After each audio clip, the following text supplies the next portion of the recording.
Olá pessoal, tudo bem? Aqui é o Biratã Nogueira do Vida e Performance. Hoje eu estou aqui com a editora e apresentadora do Tribuna Notícias, segunda edição, Isabela Vidal. Olá, Isabela, muito obrigado por você ter aceito o convite de participar aqui do Vida e Performance. A TV Tribuna aqui no Espírito Santo é uma afiliada do SBT. Não é isso, Isabela? Isso mesmo, eu que agradeço o convite, fico muito feliz de estar aqui para falar um pouquinho da minha profissão para vocês. Isabela, conta um pouquinho pra gente, você já começou sua vida profissional no jornalismo, conta um pouquinho pra nós como que foi a sua primeira experiência profissional. Sim, eu com 17 anos eu já me tornei repórter em Guarapari, na TV Guarapari, onde eu fiquei por 5 anos. Foi uma coisa que a vida foi me levando para essa profissão, né? Acho que eu falo muito. E aí eu fiz a faculdade de jornalismo, então eu me profissionalizei na área. E há 14 anos eu estou aqui em Vitória, na TV Tribuna. Comecei como repórter de rua, que é uma experiência incrível. Eu sou apaixonada pela profissão, pela função de reportagem. Ensina a gente muita coisa. Depois virei chefe de reportagem, fiquei por 6 anos. E há quase um ano eu sou editora e apresentadora do Tribuna Notícias, segunda edição. Nossa, que experiência rica, né? É. E assim, Isabela, reportagem na rua. Assim, é nítido que assim, tem muitas situações, tanto de emoção, tragédias. Como é que é isso no dia a dia? O repórter, assim, como que ele se prepara mentalmente para encarar uma próxima chamada, uma entrada ao vivo? Como é que é isso para você na sua experiência? Quando a gente é repórter, a gente não sabe o que a gente vai fazer. Por isso que a gente tem que estar sempre bem preparado e ler muito, né? Sim. Informado também.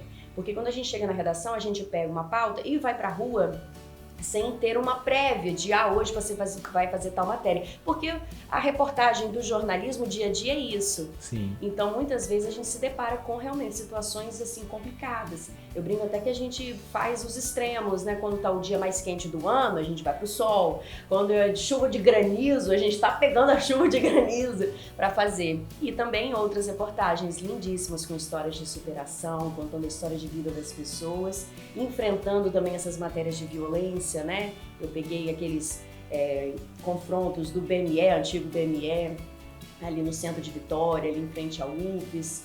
Enfim, então a gente vive esse dia a dia da comunidade e é muito gostoso ser repórter, nos torna mais humanos, a gente percebe um mundo, histórias de vida que são muito maiores do que a gente. Sim. Por isso que a gente vai se tornando uma pessoa melhor. Você também, acaba sendo sabe? porta-voz de muitas vozes que às vezes estão caladas, né? Que não tem oportunidade, né? E a função principal da imprensa é isso também, Exatamente, né? é o quarto poder. Porque se eles pedem o poder público e eles não fazem, eles recorrem à imprensa. Perfeito. E a gente dá voz a essas pessoas que precisam, né?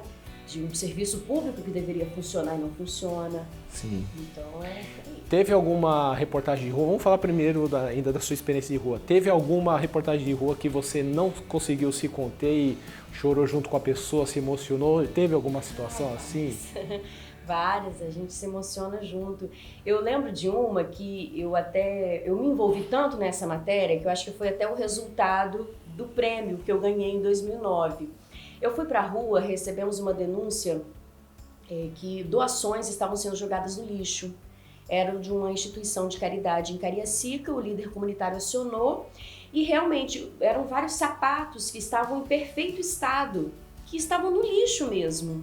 E eu tenho um filho, hoje ele vai fazer 16 anos, na época ele era menorzinho, você falava, gente, esse tênisinho dá pra gente usar, dá pro nosso filho usar. E aí eu procurei essa orientação, inclusive, era da entidade, da gente pegar uma nota com a prefeitura. Mas eu estava muito próxima, eu falei, eu vou lá bater, eu vou bater na porta. E eu lembro que a presidente da instituição falou, a gente agradece muito as doações. Eu falei, você agradece jogando no lixo? Então, assim, se a gente não se envolver, se a gente não se doer junto, a gente não está fazendo o nosso papel direito em tudo na vida, né? Sem dúvida.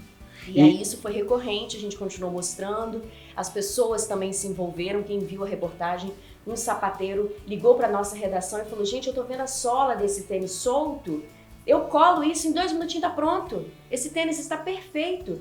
E com isso a gente foi mostrando que não se pode fazer assim, claro, né? Porque claro. Não eram doações ruins, claro, sabe? Claro. E situações assim de perigo real, já teve alguma de rua?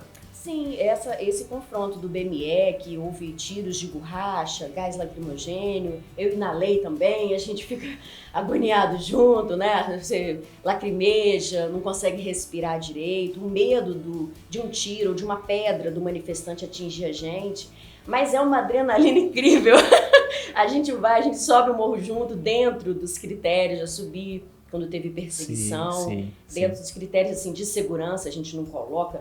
A gente não tem peito de aço, a gente não é polícia. Claro, claro. Mas a gente participa ativamente para levar o melhor para a televisão. Claro. E essa mudança que você teve na carreira de repórter, como que foi? Foi um convite? Foi uma coisa pelo seu trabalho mesmo na rua que propiciou a sua ida? Como é que foi essa transição para você? Eu comecei a produzir algumas pautas especiais que, como repórter, eu estava sentindo necessidade de a gente fazer algo mais produzido. Comecei a fazer vivos dentro do estúdio, né, com bandas de música, levei um grupo de dança de festa junina e foi muito incrível. Levamos o Polenta Móvel para dentro do estúdio e aí esse meu lado de produtora também me levou ao cargo de chefia de reportagem, pela experiência de rua também, de quem está na rua sabe ajudar a coordenar as equipes, definir o que é pauta, claro que sempre com a ajuda dos editores, que o jornalismo é feito com uma cabeça só, né? Claro.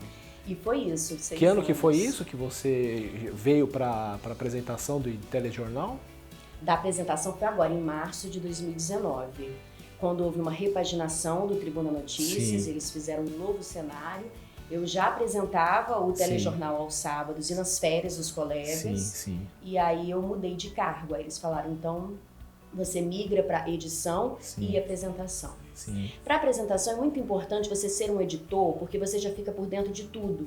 Exatamente. De todos os assuntos, você já vê o que o repórter traz, você compila aquela informação, apura também mais coisas, às vezes, que precisa, né? Até para não ter muita surpresa na hora do ao vivo ali, né? Você já tem vamos dizer assim, o esboço do que vai ser a matéria. Sim. Né? Quando a gente entra no estúdio, a televisão parece tudo bem improvisado, mas na verdade é tudo muito bem programado. Então a gente já tem um script, a gente já tem a relação de matérias, a gente vê se no playlist está tudo correto. A gente hoje a gente faz uma escalada ao vivo, então eu já sei qual a câmera que a gente muda, o assunto que a gente vai falar. Mas eu não sou editora sozinha, a gente tem 2 editores, sou eu e o Geilson Ferreira hoje, que é o nosso mentor também do TN2, e a gente trabalha em parceria com toda a equipe, claro, né? Mais uma vez eu reforço, o jornalismo não é feito com uma pessoa só, são com várias cabeças, todo mundo participa. Perfeito. E como você trabalha numa afiliada de uma grande emissora de TV, como é que essa relação, existe interferência direta em relação à audiência, essas coisas, ao público-alvo da emissora? Como é que é isso, Isabela? Só para esclarecer para o nosso público aqui. O SBT tem até aquele slogan da TV mais feliz do Brasil, né? Sim. E é verdade, a gente tem essa liberdade dentro do jornalismo da TV Tribuna, por ser afiliada ao SBT. A gente não tem essa questão da censura, da orientação pelo sim, pelo não. O nosso foco no jornalismo de credibilidade, trazendo sempre a verdade dos dois lados. Não existe somente uma verdade. Sim, né? Sim, perfeito. Então a gente tem essa liberdade de escolher as nossas pautas e trazer toda a informação sem ter essa relação editorial extremamente forte com o cabeça, né? O SBT. Então a gente discute as pautas e dentro do bom senso, dentro da ética, dentro do respeito, trazendo o que há de informação de credibilidade para o público. Sim. E como é que você vê hoje, pela sua experiência, essa relação da explosão aí das redes sociais, pessoas comprando TV Smarts para assistir às plataformas digitais, né, em relação à concorrência da TV aberta tradicional? Como é que você está enxergando esse movimento? Como é que é hoje para vocês a cobrança pela audiência em relação a trazer patrocínio? Porque é o patrocínio que faz, né, uma grande receita através do... Como é que está sendo essa relação na sua visão? Então, essa é uma questão mais que talvez o setor de marketing ou publicidade deve responder. A gente acaba não se envolvendo com esse setor. Sim, perfeito. Eu vejo como uma coisa muito bacana a gente ter essas plataformas, né? E as redes sociais, porque o olhar se amplia, as pessoas participam mais ativamente, mas o jornalismo é o jornalismo. E volta e meia eu reforço, até dentro do telejornal, quando cabe, quando há espaço, que hoje as pessoas se informam da forma como elas querem, mas devem ter cuidado de saber como estão se informando. É muito comum hoje em dia, nos grupos inclusive de família, as pessoas se apegarem ao que está ali no WhatsApp, vamos dizer.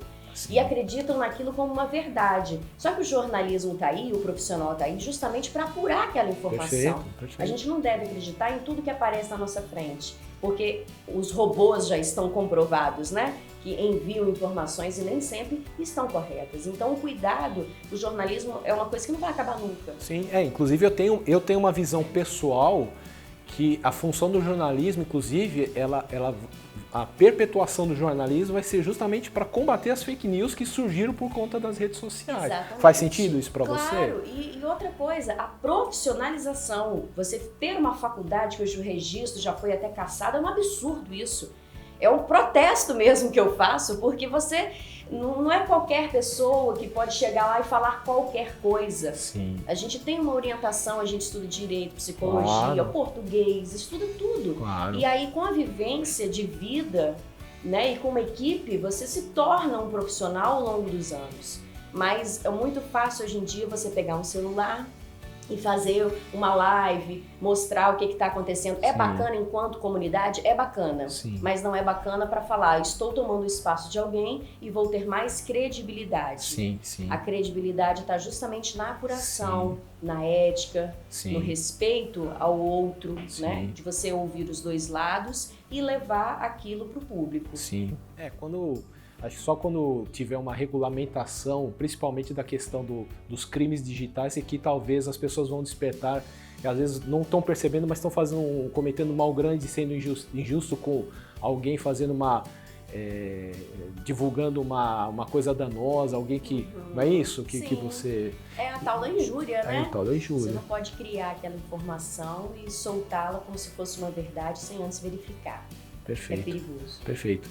Isabela, e assim, hoje, inclusive mais tarde você vai se preparar para o dia da apresentação do jornal de hoje à noite.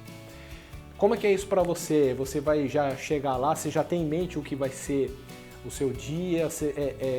Como é que acontece quando vem uma notícia urgente para você encaixar ali tudo que foi planejado? Como é que é isso lá para você? Então, a gente vem acompanhando desde as primeiras horas da manhã. A notícia ela é feita continuamente. Então, a gente sempre está lendo sites, jornais, vendo também os telejornais, né? Também dos concorrentes, claro. Então, a gente já estabelece o que é prioridade. Olha, esse assunto é muito grave, a gente tem que dar no TN2. Então, a gente já faz contato com a chefia de pauta, que já está lá trabalhando. A gente faz uma reunião entre os editores, definindo o que vai ter que entrar, o que é prioridade. São muitos assuntos. Mas se, beirando 6 horas da noite, com o jornal praticamente fechado, acontece um fato muito importante, como eu vou citar um exemplo que eu ainda não estava na edição, mas eu estava na chefia de pauta no dia, a morte do Gerson Camata. Sim. Ele foi assassinado na Praia do Canto, num fim de tarde, vamos dizer. Sim. Aí primeiro corre aquele boato, mataram Gerson Camata. Como assim, gente? Você nunca vai imaginar uma morte de um político tão ex-governador do estado, né? Aqui no Espírito Santo dessa maneira. O jornal inteiro que estava pronto praticamente foi deletado. Mandamos 2 equipes ao vivo, uma para a polícia e outra para o local do fato. E aí resgata a história do Gerson Camata, conta quem ele foi. Então a notícia está ali e a gente tem que dar em primeira mão porque é o que as pessoas querem saber, né? Independente do horário. Sim, sim. Inclusive vou comentar que teve uma das apresentações, quando você estava ainda no Jornal da Tarde, que é o Ronda Geral, não é isso, Isabela? Ronda Geral. Vocês estavam fazendo a cobertura da corrida da tribuna, né? Isso. Fizeram uma matéria comigo, uma matéria muito bacana, eu vou deixar o link aqui. Eu fiquei muito feliz daquele momento, porque, poxa vida, uma pessoa anônima ali, né? Ter 6 minutos de matéria falando da minha transformação pessoal foi muito... E a forma que você apresentou também foi muito... Fiquei muito feliz da forma que você apresentou e tem esse lado legal, né, do jornalismo, de também mostrar para o público dos casos reais, né? Não somente da notícia distante, de política, de economia, né?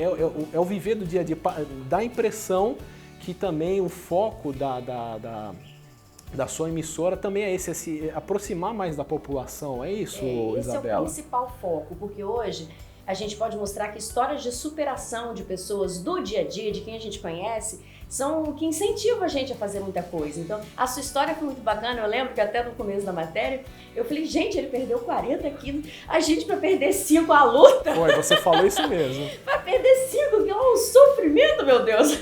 Perder 40 quilos, a pessoa tem que ter muito foco, né? Muita determinação.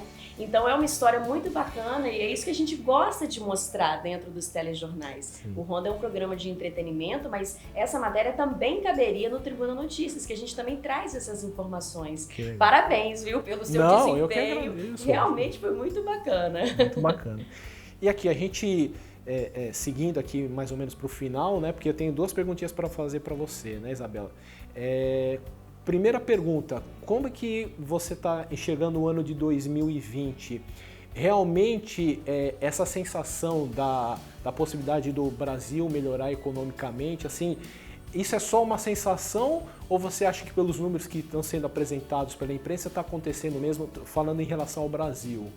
Qual que é a sua opinião sobre isso? Bem, eu estou vendo que realmente vem melhorado, né? Os dados do PNAD mostraram que houve um crescimento no número de empregados formalmente, o número de MEIs, né? Foi microempreendedores individuais, foi a saída para muita gente que estava no momento de crise, mas eu ainda vejo um pouco tumultuado, um pouco turbulento esse momento que a gente vive dentro da política.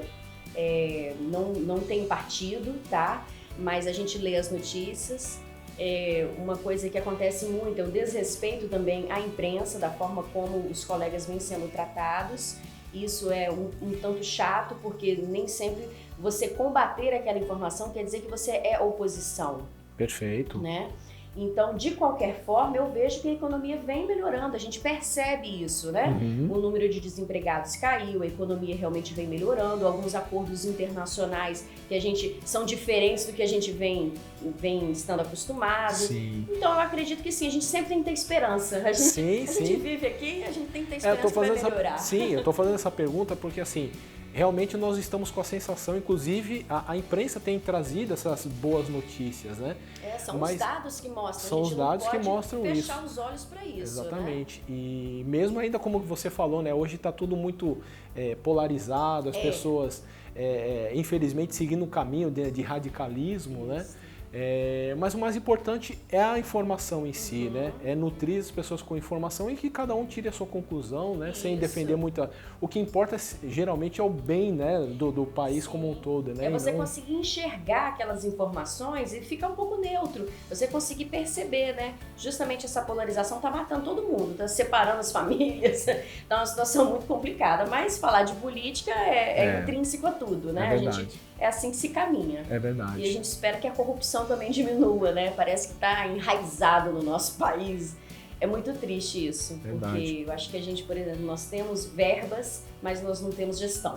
Verdade. E aí, com um olhar corrupto, é triste porque a gente vê, por exemplo, essa semana a gente mostrou uma policlínica que está prontinha no município aqui da Grande Vitória. Eu não vou falar porque vai parecer que eu estou batendo a pessoa, mas não é o caso. Claro. É um exemplo que a gente mostrou essa semana. A policlínica está perfeitamente pronta há 3 anos. Há 3 anos. E por que ela não funciona? Porque eles não contratam médico. Então as pessoas têm que recorrer à saúde pública e em outros municípios vizinhos não conseguem atendimento. Então é triste você ver isso. Um direito constitucional, a pessoa tem o direito à saúde pública, mas não consegue. E você vê nos olhos da pessoa, porque eu sou editora, quando o repórter entrevista, você vê a tristeza. Claro. A pessoa doente. A pessoa fica sem esperança, né, praticamente, porque tá ali, né, é um pequeno detalhe para se resolver, né? É muito triste isso, e isso em tudo, né? Verdade. Isabela, agora para a gente finalizar, fala pra gente quais são os seus projetos pessoais e profissionais para esse ano que tá só começando. O Tribuna Notícias segunda edição, ele tá bem novinho, vai fazer 1 ano.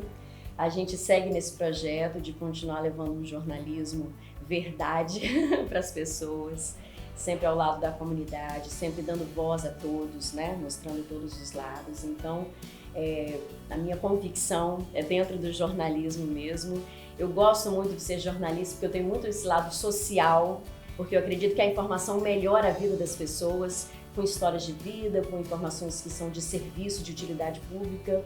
Eu gosto muito disso, em saber que as pessoas souberam que tem um serviço tal, uma matrícula que foi aberta para a EJA que a gente mostrou. Então, meu projeto é esse, continuar levando informação correta para o público. É com muito prazer, com muito carinho que eu faço isso de verdade. Quando eu sou abordada da rua, eu fico muito feliz em saber que as pessoas acompanham a notícia comigo, porque eu faço realmente com muita vontade, com muito prazer. Então, meu projeto é esse, seguir dentro do telejornalismo, sempre me informando e levando uma informação correta. Perfeito. Isabela, olha, veja só, eu só posso agradecer pela sua presença aqui, agradeço muito você ter aceito gentilmente o convite de vir aqui falar aqui para o Vida e Performance. Foi um prazer, obrigada. E pessoal, olha, eu vou deixar o link aqui da TV Tribuna. Tem o site direciona também diretamente para o Tribuna Notícias, não tem? Isso, é o Tribuna Online/TV e a gente tem as redes sociais, TV Tribuna Jornalismo, e quem quiser me seguir também, @IsabelaVidalTV. Perfeito, vou colocar tudo na descrição do vídeo, tá bom, Isabela? Ótimo, obrigada. Tá joia? Então, gente, olha, muito obrigado por vocês terem acompanhado o vídeo. Não esqueçam, né? Se inscrevam no canal, curtam e compartilhem o vídeo e acompanhem as próximas entrevistas, os próximos conteúdos aqui do Vida e Performance. Isabela, mais uma vez, muito obrigado. Obrigada. Um abraço a todos. Vida e Performance.